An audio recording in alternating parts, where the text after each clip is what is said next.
నమస్తే అండి, నేను మీ మెర్సీని. వెల్కమ్ బ్యాక్ టు మన ఆహారం మన రేడియో. మన ఛానల్లో పరవళ్ళ కర్రీ వీడియో అప్లోడ్ చేశాను కదా. ఆ పరవళ్ళు తెలిస్తే ప్లీజ్ కామెంట్స్ పెట్టమని చెప్పాను. చాలామంది నేను అడిగిన దానికి రెస్పాండ్ అయ్యి కామెంట్స్ పెట్టారు. వాళ్ళందరికీ థ్యాంక్ యూ సో మచ్. ఇలానే మన ఛానల్ చూస్తూ నాకు సపోర్ట్ చేస్తూ, ఇంకా మన ఛానల్ గురించి తెలియని వాళ్ళకి ప్లీజ్ మీ ఫ్రెండ్స్కి కూడా షేర్ చేసి సబ్స్క్రైబ్ చేయమని చెప్పండి. కానీ నేను ఛానల్ స్టార్ట్ చేసిన కానుంచి నాకు పరవళ్ళ కర్రీ పెట్టినప్పుడు చాలా హ్యాపీ అనిపించింది ఫ్రెండ్స్.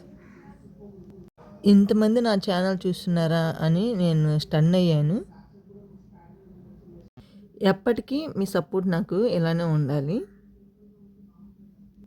ఇక ఇప్పుడైతే మన వీడియో గురించి మాట్లాడుకుందాం. గుత్తి వంకాయ ఫ్రై చేస్తున్నాను. ఇది రసంలోకి పప్పులోకి సూపర్ కాంబినేషన్. గుత్తి వంకాయతో కర్రీ చేసుకోవచ్చు, ఫ్రై కూడా చేసుకోవచ్చు. ప్రస్తుతానికైతే కర్రీ వీడియో లేదు, కానీ నేను ఎప్పటికైనా చేసి అప్లోడ్ చేస్తాను.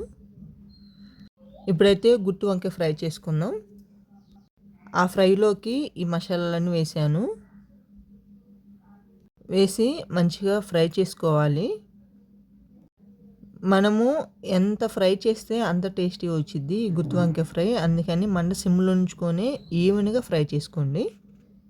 ఇలా ఫ్రై చేసుకున్న వీటన్నిటిని ఒక ప్లేట్లో వేసుకొని పక్కన పెట్టేసుకుందాం. గుత్తి వంకాయలు కట్ చేసుకోవటానికి మామూలు వాటర్లో వేస్తే కలర్ చేంజ్ అయ్యేది కాబట్టి ఒక బౌల్లో వాటర్ తీసుకొని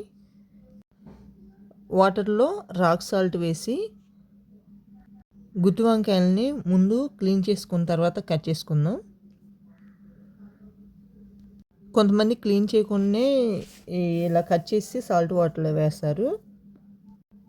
కానీ ఒకసారి క్లీన్ చేసుకున్న తర్వాతే కట్ చేసుకుంటే ఏమన్నా మట్టి ఉంటే పోయిద్ది. చూడండి, ఇవి పూర్తిగా చల్లారాయి. ఇప్పుడు మిక్సీ పట్టుకుందాం. వంకాయని 4 పీసెస్ కట్ చేసుకొని ఈ మసాలాలన్నీ వంకాయలు పెట్టేసుకుందాం. గుత్తి వంకాయని రసంలోకి పప్పులోకి కాంబినేషన్ అన్నాను కదా, ఫ్రై చేసుకొని ఎలా కూడా తినేయచ్చు. మీకు ఎలా వీలు పడితే అలా చేసుకొని సర్వ్ చేసుకోవచ్చు. అన్నిటికీ ఒకసారి మసాలాలను పెట్టేసుకొని పక్కన పెట్టేసుకొని ఫ్రై చేసుకుందాం. మీకు ఇంకా ఏమన్నా రెసిపీస్ డీటెయిల్స్ కావాలంటే ప్లీజ్ కామెంట్స్ పెట్టవచ్చు. లేదంటే ఏమన్నా కొత్త రెసిపీస్ ట్రై చేయాలన్నా కానీ కామెంట్స్ పెట్టండి. వీలైనంత వరకు మీరు అడిగిన రెసిపీస్ని ట్రై చేస్తాను.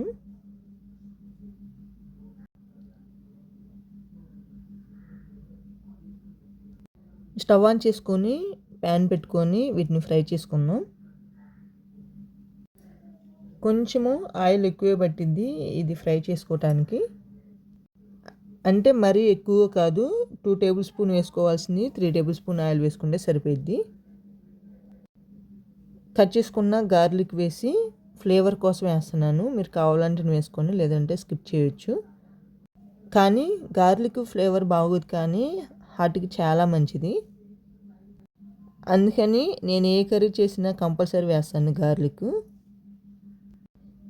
ఇక అవి లైట్గా ఫ్రై అయ్యాక ముందుగా ప్రిపేర్ చేసుకున్న ఈ గుత్తి వంకాయలన్నీ వేసుకొని మూత పెట్టేసుకుంటే చూడండి, ఒక 10 నిమిషాల తర్వాత ఇలా కలర్ చేంజ్ అయింది. మిగిలిన మసాలా పౌడర్ కూడా వేసి ఒకవైపు కదుపుకుంటూ రెండో వైపు తిప్పుకుంటూ మొత్తము ఫ్రై చేసుకుందాం.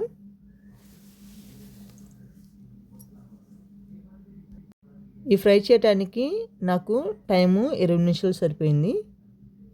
ఇక ఇలా ఫ్రై చేసుకొని కర్రీ లిప్స్ కానీ కొత్తిమీర కానీ వేసుకొని సర్వ్ చేసుకోవచ్చు. మీకు ఈ వీడియో నచ్చితే ప్లీజ్ లైక్, షేర్, సబ్స్క్రైబ్.